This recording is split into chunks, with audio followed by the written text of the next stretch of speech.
जय हिंद साथियों, मैं अनिल कुमार फिर से अपने YouTube चैनल में आप लोगों का स्वागत करता हूं। दोस्तों, आज का जो मेरा टॉपिक है वह आपको महात्मा गांधी के जीवन से जुड़ा हुआ टॉपिक है और इसमें हम लोग उन सारे क्वेश्चनों का मतलब कि एनालिसिस करेंगे जो आपके एग्जाम में अब तक पूछे गए हैं और जो भी कम्पिटेटिव एग्जाम में जो क्वेश्चन पूछे जा चुके हैं उसका इसमें हमने क्या क्या संकलन किया है। तो आप लोग वीडियो के लास्ट तक बने रहेंगे, वीडियो को स्किप मत कीजिएगा, नहीं तो आपकी बहुत सारी ऐसी जानकारियाँ है जो अधूरी रह जाएगी, फिर आपको एग्जाम में दिखते आएगी। ठीक है ना। तो चलिए दोस्तों, इसे शुरू करते हैं। देखिए, सबसे पहले है महात्मा गांधी का जन्म।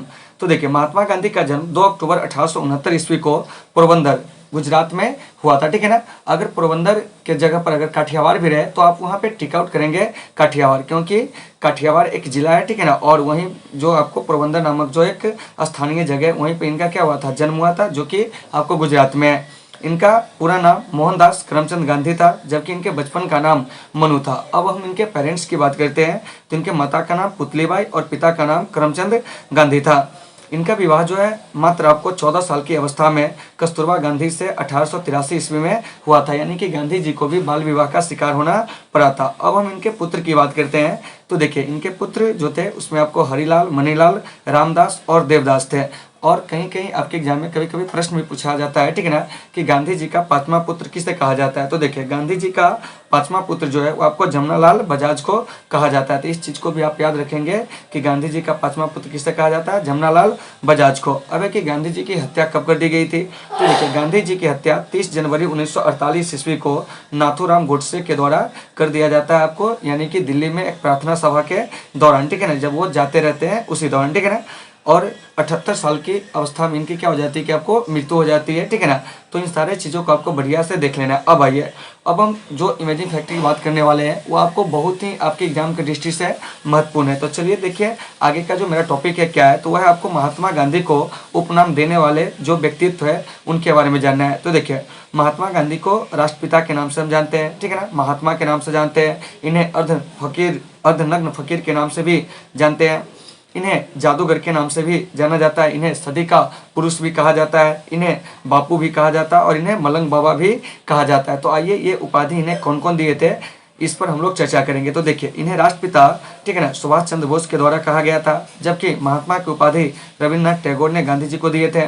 अर्धनग्न फकीर जो है ब्रिटिश प्रधानमंत्री विंस्टन चर्चिल के द्वारा महात्मा गांधी को कहा गया था। और महात्मा गांधी को जादूगर की उपाधि शेख मुजीबुर रहमान ने दिया था, जबकि सदी का पुरुष इन्हें अल्बर्ट आइंस्टीन ने कहा था। ठीक है ना। और बापू के नाम से भी हम इन्हें जानते हैं। तो बापू जो है वो आपको जवाहरलाल नेहरू के द्वारा इनके दिए गए उपनाम है। ठीक है ना।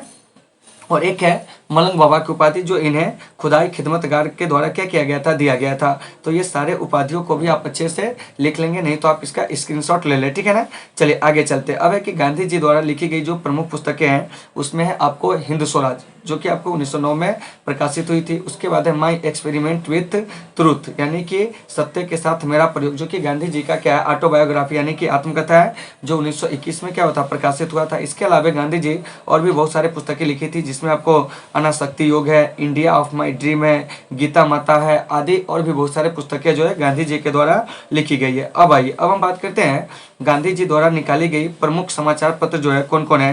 तो इसमें आपको इंडियन ओपिनियन है, जो कि आपको 1903 में दक्षिण अफ्रीका में निकाले थे। यंग इंडिया 1919 में, ठीक है ना, हरिजन 1932 में, और एक समाचार पत्र और है जो इनके द्वारा निकाला गया था, वह है आपको नवजीवन। तो इन सारे चीजों को आपको अच्छे से देख लेना है। ठीक है ना। अब आइए, अब है कि सत्याग्रह का प्रथम प्रयोग। तो गांधी जी सत्याग्रह का जो प्रथम प्रयोग किए थे वो आपको 1906 में दक्षिण अफ्रीका में किए थे। और दक्षिण अफ्रीका गांधी जी आपको 1893 ईस्वी में गए थे, आपको वकालत की शिक्षा प्राप्त करने के बाद सेठ अब्दुल्ला का केस लड़ने के लिए। ठीक है ना। तो कभी कभी प्रश्न पूछ लिया जाएगा कि गांधी जी दक्षिण अफ्रीका कब गए थे, 1893 में, वहां से वापस कब लौटे थे, 9 जनवरी 1915 को। तीन चीजों को भी आपको याद रखना है। तो सत्याग्रह का प्रथम प्रयोग जो है गांधी जी 1906 में आपको दक्षिण अफ्रीका में ही किए थे।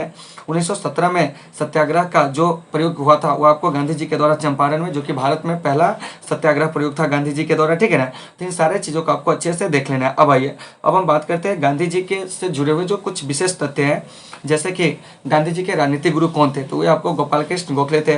गांधी जी के जो सचिव थे यानी निजी सचिव वो कौन थे, महादेव देसाई थे। ठीक है ना। गांधी जी कांग्रेस के एकमात्र अधिवेशन जो है, ठीक है ना, बेलगांव अधिवेशन जो कि आपको कर्नाटक में हुआ था, उसमें कांग्रेस पार्टी की अध्यक्षता किए थे। तो ये क्वेश्चन आपको कई बार पूछे गए हैं कि गांधी जी कांग्रेस के किस अधिवेशन में अध्यक्षता किए थे, तो आपको बेलगांव अधिवेशन जो कि 1924 में हुआ था। और गांधी जी का जो प्रमुख अस्त्र था, ठीक है ना, सत्याग्रह का, वो आपको सत्य और अहिंसा है, ठीक है ना। तो ऐसे भी सत्याग्रह का अर्थ क्या होता है, कभी कभी आपसे प्रश्न भी कर लिया जाएगा, ठीक है ना। तो देखिए, सत्य और अहिंसा के मार्ग पर चलते हुए दुश्मन को बिना कोई क्षति पहुंचाए हुए उससे अपनी बातों को मनवा लेना ही क्या कहलाता है, सत्याग्रह कहलाता है, ठीक है ना। तो इन सारे चीजों को आपको अच्छे से देख लेना है। फिर एक 1942 में भारत छोड़ो आंदोलन के समय गांधी जी ने कौन सा नारा दिया था, तो ये आपको करो या मरो का नारा दिए थे, ठीक है ना। लेकिन इसी में प्रश्न उठता है कि भारत छोड़ो का नारा कौन दिया था, तो यूसुफ मेहर अली, ठीक है ना। इसके अलावे यूसुफ मेहर अली ने और भी एक नारा दिए थे, गो बैक साइमन कमीशन था, साइमन कमीशन वापस जाओ और भारत छोड़ो, ये दोनों नारा जो दिए थे वो आपको यूसुफ मेहर अली, जबकि भारत छोड़ो आंदोलन के दौरान करो या मरो का नारा जो दिए थे वो आपको गांधी जी दिए थे। तो इन चीजों को याद रखना है। अब है कि नई दिल्ली स्थित जो गांधी जी की समाधि स्थल है उसका नाम आपको राजघाट है, यह आपको याद रखना है, ठीक है ना। महात्मा गांधी के जन्म दिवस को क्या होता है कि संयुक्त राष्ट्र संघ के द्वारा प्रतिवर्ष अंतर्राष्ट्रीय अहिंसा दिवस के रूप में मनाया जाता है, जो भी हाल में ही 2 अक्टूबर को मनाया गया। तो इन चीज़ों को भी आपको अच्छे से याद रखना है। तो अंतर्राष्ट्रीय अहिंसा दिवस कब मनाया जाता है, तो 2 अक्टूबर को गांधी जी के जन्म दिवस पे।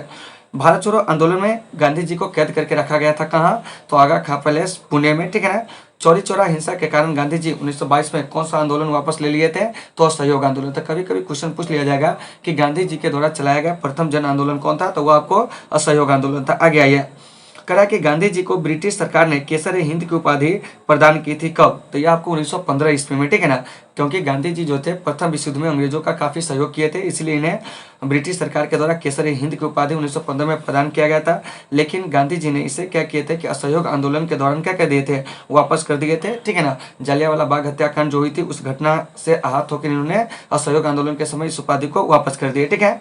चलिए, उसके बाद नमक के ऊपर कर लगाने के खिलाफ, ठीक है ना, गांधी जी जो है डांडी मार्च का आयोजन किए थे 12 मार्च 1930 से 6 अप्रैल 1930 के बीच, यानी कि 24 दिनों तक यह यात्रा जो थी चली थी साबरमती आश्रम से। और गांधी जी इसमें अपने 78 सहभागियों के साथ इसे शुरू किया था, मतलब गांधी जी के जो अनुयायियों की संख्या थी उसमें वो 78 था, ठीक है ना। और यह साबरमती आश्रम जो है गुजरात में कहाँ है, गुजरात में, ठीक है ना। गुजरात में कहाँ, तो अहमदाबाद स्थित, ठीक है ना। 3 चीजों को आपको याद रखना है। गांधी जी की जो सबसे महत्वपूर्ण शिक्षा थी वो आपको सत्य और अहिंसा थी, जबकि जन आंदोलन का प्रमुख अस्त्र जो था सत्याग्रह था। यानी कि गांधी जी जो थे वो हिंसा में विश्वास नहीं करते थे, या सत्याग्रह में क्या कहते थे, विश्वास करते थे। हे राम, ठीक है ना, सत्य और अहिंसा मेरा परम ईश्वर है, किसके अनमोल वचन है, तो यह आपको गांधी जी के अनमोल वचन है। तो इन चीजों को भी आपको अच्छे से याद रखना है। उसके बाद है आपको गांधी जी के द्वारा कई सारे आपको फर्म की स्थापना की गई थी। आइए इसी फर्म के बारे में जानते हैं। तो सबसे पहले फिनिक्स फर्म, इसकी स्थापना 1904 में गांधी जी ने डरबन दक्षिण अफ्रीका में किए थे। इसके बाद है आपको टॉल्स्टॉय फर्म, इसकी स्थापना गांधी जी ने 1910 में जोहान्सबर्ग में दक्षिण अफ्रीका में ही किए थे, ठीक है ना।